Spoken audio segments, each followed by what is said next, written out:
Hey, don't forget to subscribe and click on the bell icon. Welcome to Kids Stay Home. Growing up as the only child, I am often left to my own devices. So while my mom is busy working, I would go over to my auntie's place and watch her cook. She's a housewife and she cooks daily for her family. It was a big family and she used very simple ingredients and made these wonderful dishes. What she will do is she will come to me and she will go, Azam, nah, rasa. And then she will ask me, hey, what does it taste like? And I'm like, it needs more salt, it needs more sugar. She will taste it herself and then she'll be like, you are right. And she started telling all the other relatives that, hey, Azam, very good in the kitchen. That boosted my confidence and interest in cooking.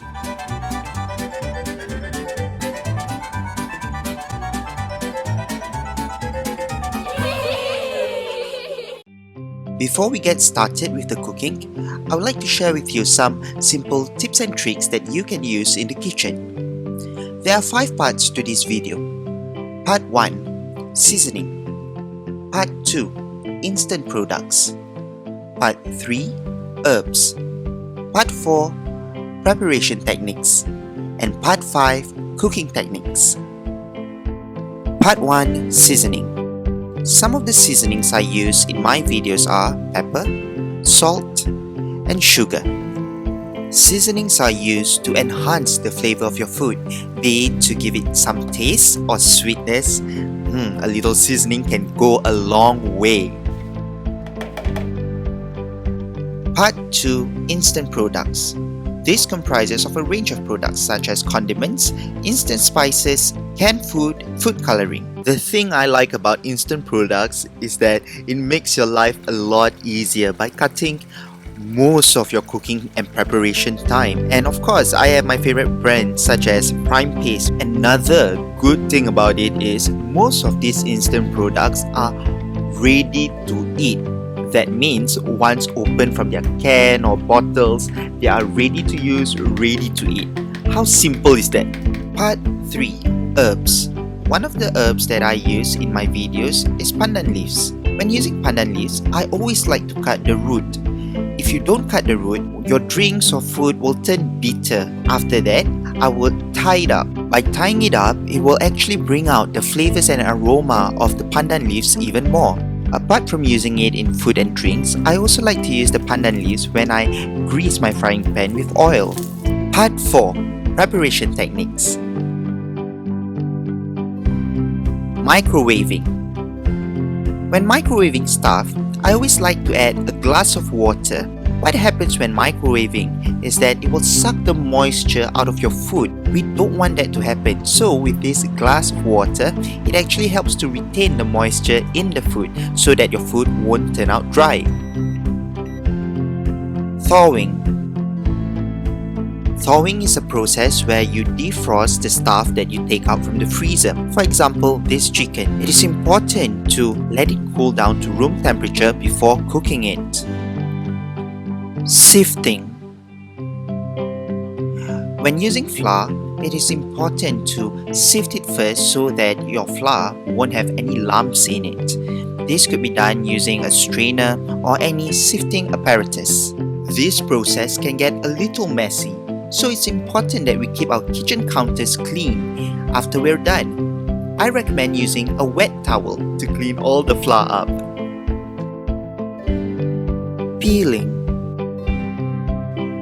I recommend using a peeling knife as opposed to a paring knife when you have to peel your vegetables or fruits. It's much safer and easier to use. Now, this can also get messy, so remember, always clean your kitchen counters once you are done. Dicing and slicing. It is important for us to know how to use the knife properly when cutting our vegetables or fruits. You have to put your fingers in this manner against the knife so that you won't hurt yourself. Here I am dicing these potatoes into cubes. Next, I am going to transfer this into a plate so that I can cut other stuff like this cucumber. When slicing cucumber, I always cut off both ends of the cucumbers before slicing them diagonally. presentation wise, I think by cutting the cucumber this way, it looks much nicer. Part 5. Cooking techniques. Heat levels. I use a conventional firetop stove at home. If you are using a firetop stove, these are the different level controls that you need to know: low, medium, and high. Deep frying. Deep frying uses a lot of oil, so for deep frying, I like to use sunflower oil, and I will fill it up 1/3 to halfway through. To check whether the oil is hot enough, I like to use a wooden chopstick. I'll put a wooden chopstick in the oil, and if it bubbles up like this, that means it's ready. Now it's time to fry some food. Always keep your heat level medium to low heat, never high. If it started to smoke, what I suggest is that immediately switch off the stove and add more oil. Pan frying. As opposed to deep frying, pan frying uses lesser oil. Here I am flipping some roti kirai. Boiling.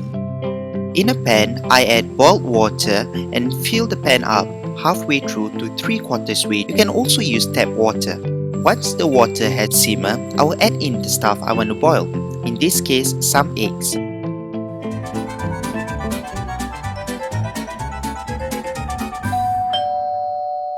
One favorite food show that I really like to watch is Reese the Pioneer Woman. So Reese is the host of the Pioneer Woman, and she reminds me a lot of my auntie. If you look at her recipes, she used very simple ingredients. Sometimes she will use canned foods, your everyday go-to kind of food. It's good if you can make your own spices from scratch, but there is also nothing wrong in buying pre-made spices. It's just as nice. At the end of the day, I feel that the secret ingredient, and this may sound cliche, the secret ingredient to good food is actually love. And I'm big on superstitions too. We have this superstition: when you cook, you cannot be sad, you cannot be angry. So it's always important to enjoy the cooking process and have fun in the kitchen. Your food will turn out good. Trust me, it will turn out good. I'm sure. I bet you 110%. So what I'm sharing in this videos is recipes that I've recreated and experimented with, recipes that remind me of a certain time, a certain memory, recipes that I like. And I hope that you can recreate it too. Revisit the preparation techniques shared with you in this video as we prepare to recreate delicious recipes in the upcoming Home Alone with Zam project. Remember, the secret ingredient to every good food is love. Have fun in the kitchen!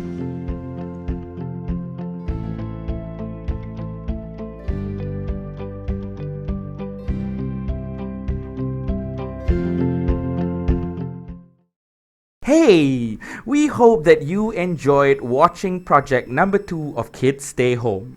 Revisit the kitchen preparation techniques by Zam. Try 1 or 2 techniques with your family and hashtag Kids Stay Home to stand a chance to be featured in the next episode of Home Alone with Zam.